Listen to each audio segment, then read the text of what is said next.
نیچے اچانک گرنے کے لیے تحریم تیار نہ تھی، ورنہ ضرور کسی نہ کسی طرح خود کو سنبھال کر کودتی، مگر اب بھی نیچے گرنے پر چوٹ اسے نہیں بلکہ منہاج کو لگ رہی تھی، جس نے اسے خود میں بھیج کر کسی بھی بری چوٹ لگنے سے بچایا تھا۔ سڑک پر گرنے کے بعد منہاج کی کمر پر چوٹ لگ گئی تھی، جس کی وجہ سے اس نے فوراً ہی تحریم کو خود سے دور ہٹایا تھا اور تکلیف سے اپنے لب بھیج کر تیزی سے تحریم کو دیکھا، جو نہ سمجھی کی کیفیت میں بیٹھی دیکھ رہی تھی۔ ہوا کیا ہے؟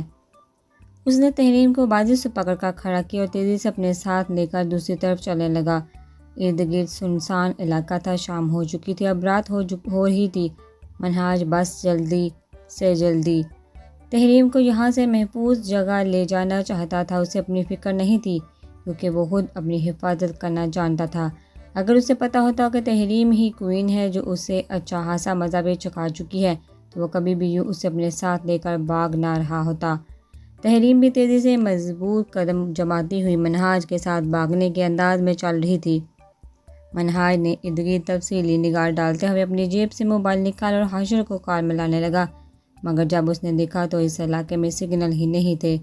اس نے لم بھیج کر غصے سے موبائل کو زور سے اپنی مٹھی میں دبوچا۔ تم جلدی نہیں چل سکتی؟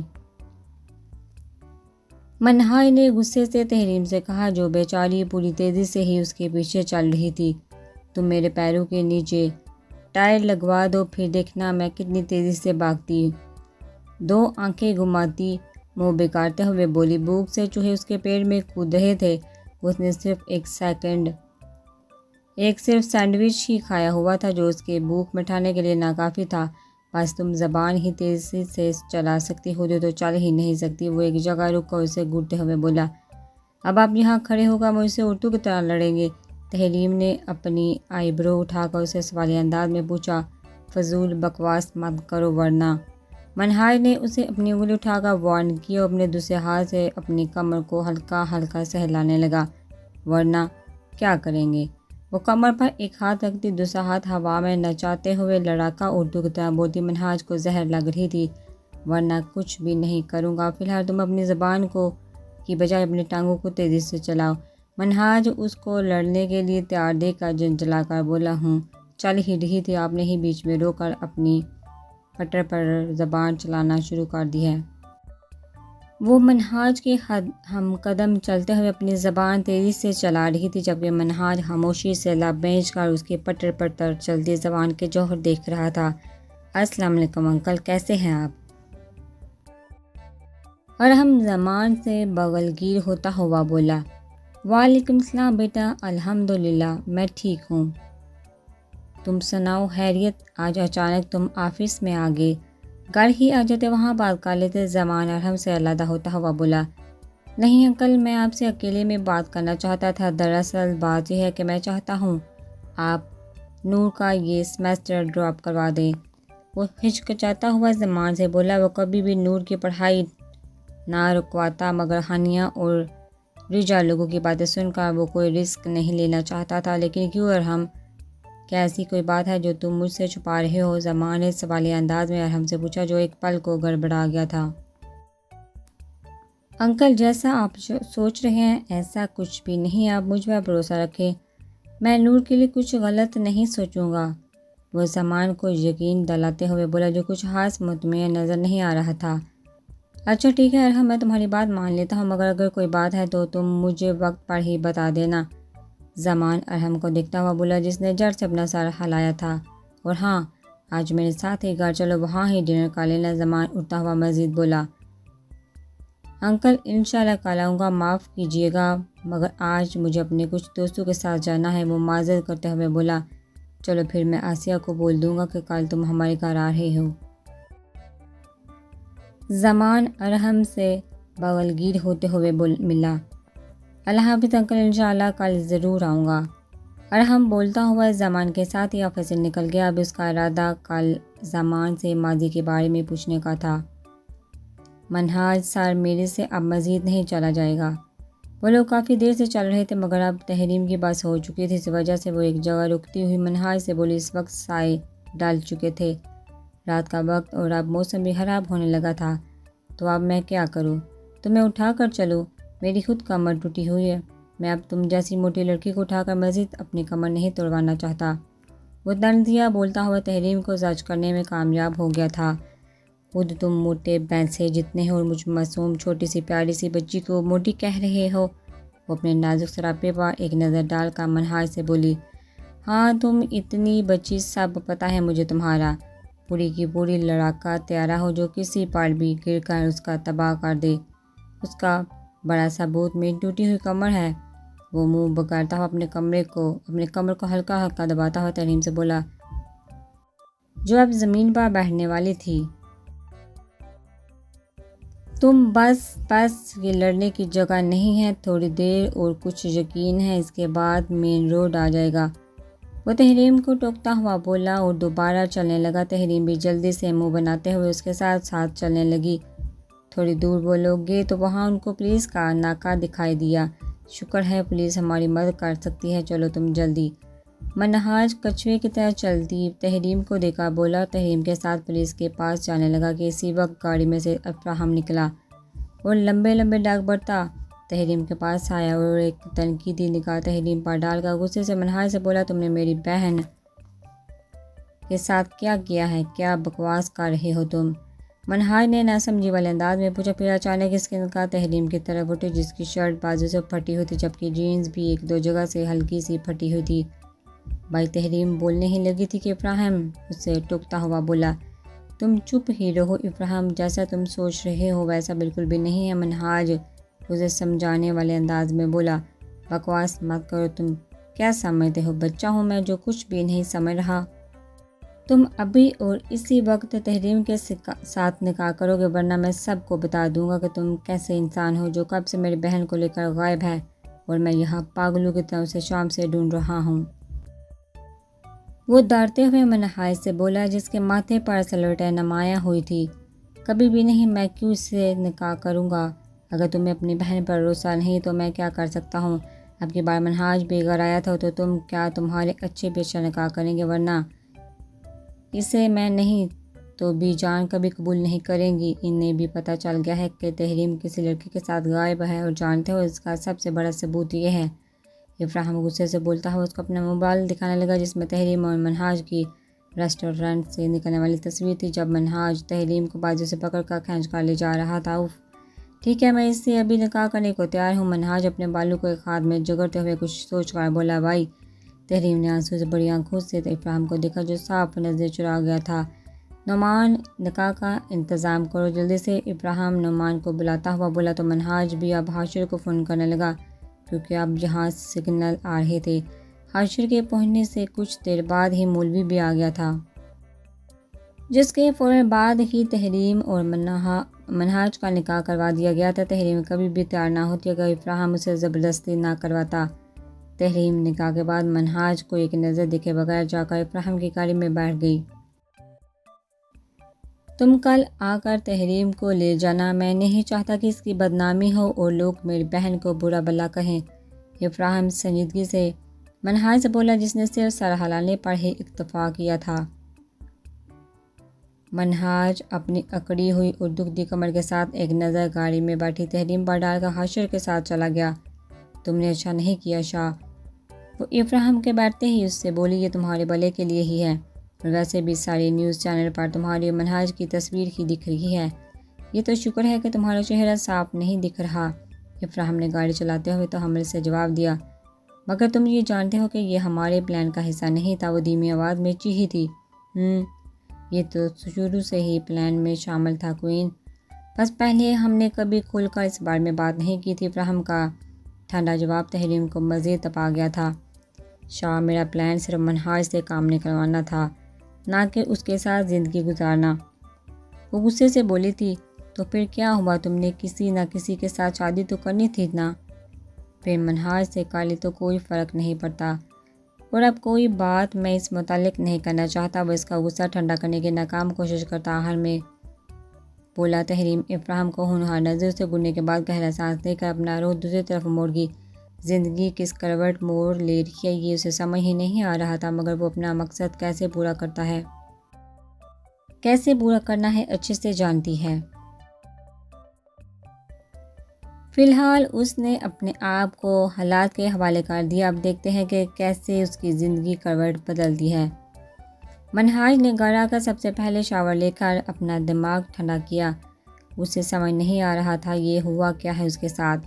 اپنے گیلے بالوں کو ہاتھ سے جھٹکتا ہوا وہ واش روم سے باہر آیا تھا۔ ہاشر ڈاکٹر کے ساتھ اس کے کمرے میں موجود تھا۔ سر، یہ ڈاکٹر کو آپ کے چیک اپ کے لیے بلایا ہے۔ ہاشر نے منہاج کی سوالیہ نظروں کو دیکھتے ہوئے ڈاکٹر کی طرف اشارہ کرتے ہوئے کہا، مجھے کسی ڈاکٹر کی ضرورت نہیں ہے، تم بس کمر میں درد کی میڈیسن لکھوا کر واپس بھیج دو اسے۔ منہاج ہاشر کی بات سن کر بولا تو ہاشر سر ہلاتا ہوا ڈاکٹر کو باہر چھوڑنے چلا گیا۔ وہ بیڈ پر بیٹھ کر سائڈ ٹیبل سے سگریٹ نکال کر سلگانے لگا۔ آنکھیں موندے اس نے گہرا کش لیا تو اسے ماضی کا ایک حسین لمحہ یاد آیا۔ منہاج، دیکھنا تمہاری شادی میں کیسے دھوم دھام سے کروں گی کہ ساری دنیا یاد رکھے گی۔ منہاج کو اپنی ماں کی کئی سال پہلے کہی گئی بات سنائی دی، تمہاری دلہن تو صرف میری پسند کی ہوگی۔ منہاج، اس نے سگریٹ کا گہرا کش لے کر اپنی ضبط سے سرخ آنکھوں کو جھٹکے سے کھولا۔ اپنے بالوں کو ایک ہاتھ میں جگڑے اس نے جیسے خود کی اذیت کام کرنی چاہی تھی۔ سر، ہاشر نے کمرے میں داخل ہو کر منہاج کو پکارا جس نے بمشکل خود پر ضبط کے پہرے بٹھا کر سگریٹ کا آخری کش لیا تھا اور اس کی جانب سوالیہ نظروں سے دیکھا تھا۔ سر، یہ آپ کے لیے پین کلر ڈاکٹر نے دی ہے اور یہ دوائی کمر پر لگانے کو دی ہے جس سے درد کم ہو جائے گا۔ ہاشر نے منہاج کو بتایا۔ ہاشر، تمہیں کیا لگتا ہے یہ جو میرا اچانک نکاح ہوا ہے کیسے ہی ہوا ہے؟ منہاج نے ہاشر سے پوچھا۔ سر، میرے خیال سے جو ہوا اچھا ہی ہوا، کیونکہ جس طرح میڈیا پر آپ کی اور تحریم کی تصویریں لیک ہو چکی ہیں، اس میں تحریم نے بنا کسی قصور کے بدنام ہو جانا تھا، اور آپ تو جانتے ہیں کہ ایک لڑکی کی عزت کان سے بھی زیادہ نازک ہوتی ہے اور وہ کوئی غلط قدم بھی اٹھا سکتی تھی، مگر اب کوئی اسے کچھ بولنے کی ہمت بھی نہیں کرے گا۔ ہاشر نے منہاج کو تفصیلی جواب دیا۔ وہ تو خود بڑا خوش تھا کہ شکر ہے منہاج کی کسی بھی طرح شادی تو ہوئی، اور سب سے زیادہ تو وہ منہاج کے تحریم کے ساتھ نکاح پر ہی تھا، کیونکہ اسے چلبلی سی تحریم بے حد پسند تھی۔ ہاشر، میری گاڑی کا کیا بنا؟ میڈیا تک بات مت پہنچنے دینا۔ منہاج نے ہاشر سے پوچھا۔ آخر میں اسے ساتھی سے ہدایت دی۔ سر، میں نے آپ کی بتائی ہوئی جگہ پر اپنے کچھ آدمی بھیجے تھے، ان لوگوں نے کار کو اور آدمی کو دونوں کو اس جگہ سے غائب کر دیا ہے، اور ان آدمیوں کے بارے میں کچھ خاص پتہ نہیں چل سکا۔ ہاشر نے اسے تفصیلاً بتایا۔ سب کا ایمن حسین لگتا ہے اس اوقات بھول گیا ہے۔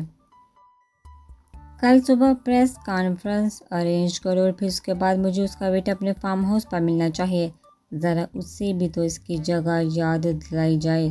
منہاج نے طنزیہ مسکرا کر ہاشر کو دیکھا۔ جی سر، کل آپ کو وہ اپنے فارم ہاؤس پر ملے گا، ہاشر نے مسکرا کر منہاج سے کہا، اور منہاج کا اشارہ پاتے ہی کمرے سے چلا گیا۔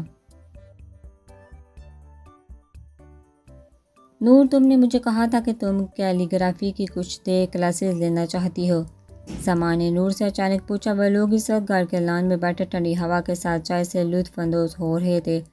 بابا، ابھی تو میں اسٹڈی کر رہی ہوں، ابھی بالکل بھی میرے پاس ٹائم نہیں ہے، نور نے دھیمی آواز میں چائے کپ میز پر رکھتے ہوئے جواب دیا۔ ارے یہ کوئی بات نہ ہوئی نور، میں تمہارا سیمیسٹر فریز کروا دیتا ہوں تو اگلے سال اسٹڈی دوبارہ شروع کرنا۔ فی الحال میں چاہتا ہوں کہ میرا بچہ وہ کرے جو وہ چاہتا ہے۔ زمان مسکرا کر آسیہ کو آنکھوں سے اشارہ کرتا نور سے بولا۔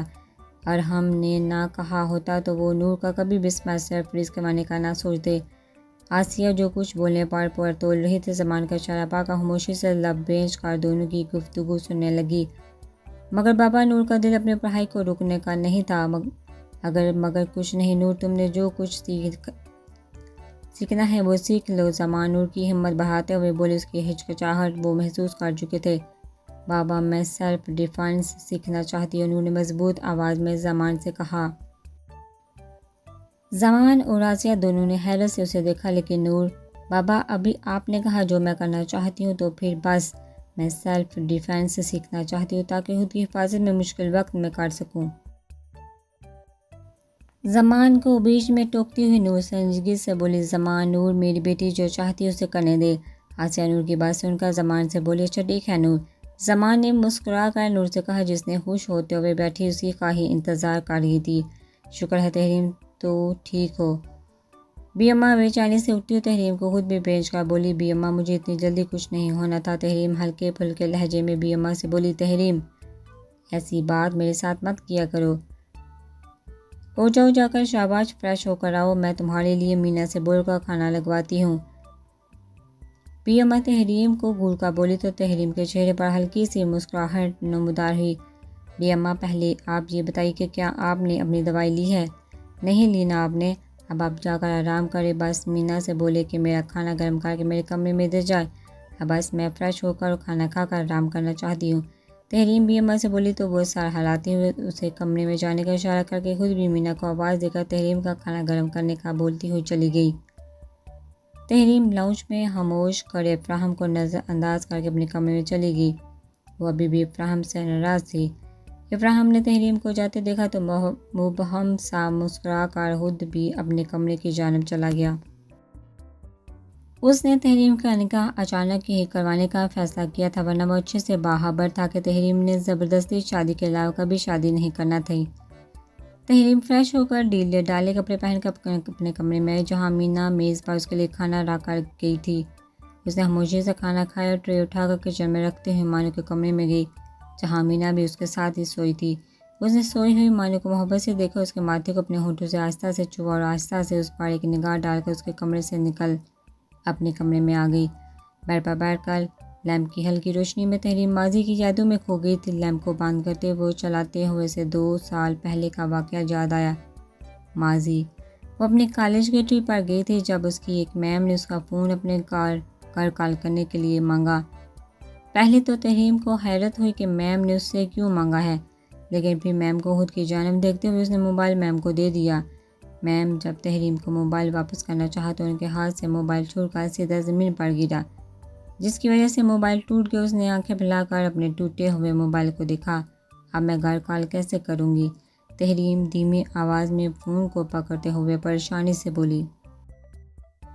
سوری بیٹا، میں نے تو تمہیں ہی پکڑایا تھا مگر تم نے پکڑا نہیں، اور تم فکر مت کرو، میں ہوں تمہارے گھر کال کر کے بتا دوں گی، تم مجھے اپنے گھر کا نمبر دے دو۔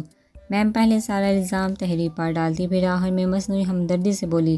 تحریم نے بیزاری سے میم کو اپنے گھر کا نمبر لکھوایا، اس کے بعد ٹرپ انجوائے کرنے لگی۔ سامان اور آسیہ جب ہسپتال پہنچے تو وہاں کوئی بھی تحریم نامی مریضہ نہ تھی۔ پھر اچانک زمان کو یاد آیا کہ اس کے پاس کالج کے پرنسپل کا نمبر موجود تھا۔ اس نے فوراً پرنسپل کو کال ملائی تھی۔ السلام علیکم، میں تحریم زمان کا والد بات کر رہا ہوں، مجھے فون آیا تھا کہ میری بیٹی کا ایکسیڈنٹ ہو گیا ہے، کیا بتا سکتے ہیں کہ آپ لوگ کس ہسپتال میں ہیں؟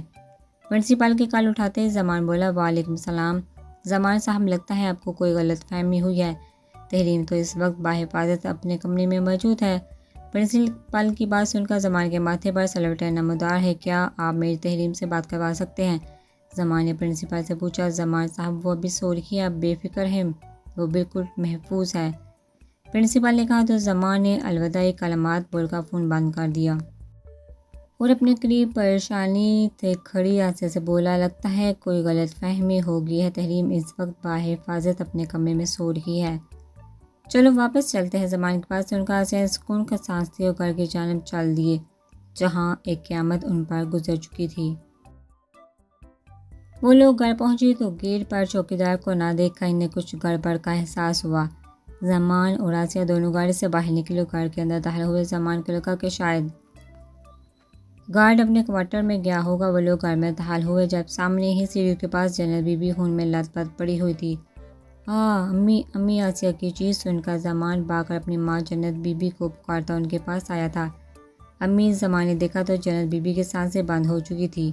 روتی ہوئی آسیہ کے ذہن میں اچانک نور کا خیال آیا تو وہ اپنے آپ کو سنبھالتی جلدی سے جنت بی بی کے کمرے کی طرف بھاگی۔ دروازہ کھلتے ہی سامنے بگڑی حالت میں پڑی نور کو دیکھ آسیہ کو اپنا دل بند ہوتا ہوا محسوس ہوا۔ نور نور، آسیہ بھاگ کر نور کے نیم مردہ وجود کو چادر سے ڈھانپتی چیخ کر اسے ہلانے لگی کہ باہر غم میں ڈوبے بیٹھا زمان بھاگ کر کمرے میں گیا، جہاں نور کی حالت دیکھ کر اچانک انہیں اپنے دل میں درد اٹھتا ہوا محسوس ہوا۔